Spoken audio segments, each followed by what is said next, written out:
Hello, I'm Liz Davis and I am a miracle coach, and I can help you to change your reality, change your experience of life by understanding the power that you have and the power that you have in here to create what you see out here. So what we often find is that our reality is actually a reflection of what we're feeling inside. And so if we're carrying around a lot of heavy emotions, a lot of difficult memories, a lot of fear, then we will tend to see in our world the things that reflect that. So we will experience things that confirm to us our beliefs. So therefore, if we change what we feel in here and we change our beliefs on as a result of that, then actually we start to change what we see reflected back at us from the world.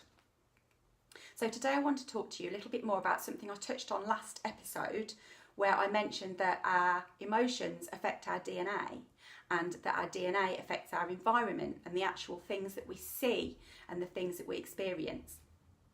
So taking that back to the very start of that discussion, our emotions affect our DNA.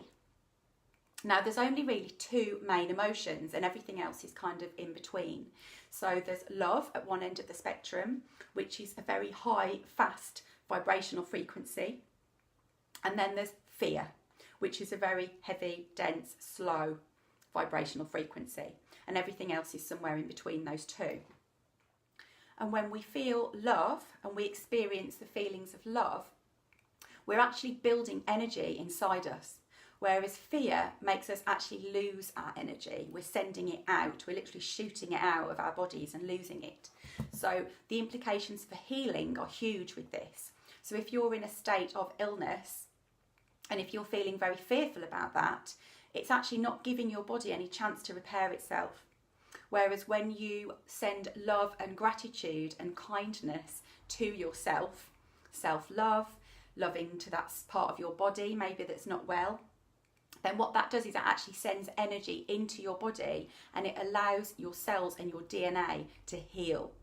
Now, this is scientifically shown now to be true. This is the way it works. So loving gratitude is the quickest way to heal. But it's important to listen to our feelings because our feelings are just there to tell us things. They're there to tell us essentially what supports our survival versus what detracts from our survival. So it's important to listen to those feelings.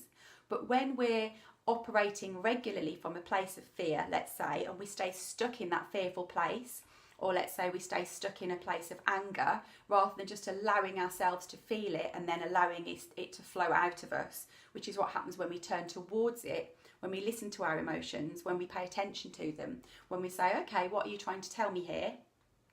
And then just allow it to flow through, then you can return back to a place of kindness or love or gratitude for that experience, difficult as it may have been. It's always to teach us something if it's been difficult or challenging. So it's very important to return to a place of love and gratitude as much as we can in order to keep our energy for ourselves, heal our bodies, and actually attract what we want into our life. Because if we're sending out love, that's what we will attract back. If we send out kindness, both to ourselves and everyone else, that's what we'll attract back. So this is very important. So think about what you're holding on to. Are you holding on to any feelings of anger, any feelings of fear? And if so, it's important to acknowledge those feelings. Look at where did they come from. Maybe seek some support with them. Talk to someone about it. I help people all the time to release those emotions that are trapped within us. Those memories, those feelings, those beliefs that don't serve us anymore. We can release them so quickly once we know how. But the important thing to do is to listen to those feelings and then to return to a place of love and gratitude. And I've found that I've spoken to a lot of people that have experienced things like cancer in the past. You know, the really scary stuff. And the tumour was actually growing in the part of their body where we later on, when we did some tapping and identified where the part of the body was holding on to these negative emotions, once we actually figured out what was going on physically in the body and where that difficult emotion was residing and where they were holding on to it, it was in the same place as the tumour. the same place. And so isn't that fascinating that if they hadn't been holding on to that emotion, maybe the tumour wouldn't have grown in the first place, because the theory goes that when we've got emotions that we're holding on to in our body, trapped energy within our body, or if our body's holding on to something, it's not able to heal itself. So if a rogue cancer cell starts to duplicate within the body and the energy is taken up by trying to hold on to anger or fear, let's say, in that part of the body, then it can't, it's not so effective at healing the body and sorting out that illness and fighting it as our bodies naturally do all the time. So our bodies naturally heal us. They are perfectly able to heal everything that happens to us, hence the placebo effect. The placebo effect is a marvellous, miraculous thing because it shows that we can heal ourselves regardless of what medication we may have taken, regardless of what treatment has happened to us.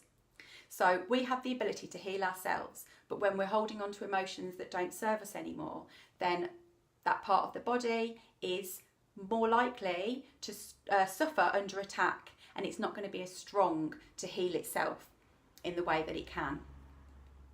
So that ends my video for today. Any questions, please get in touch with me. I'd love to help you with any of this stuff. I find it all very fascinating and very liberating too, that we can control our lives a lot more than we think. So please comment below if there's anything you want to comment on, or if there's any topics that you'd be interested to hear more about, please let me know. I'll be really keen to hear from you. So have a fantastic day, and I will see you very soon. Thanks for watching.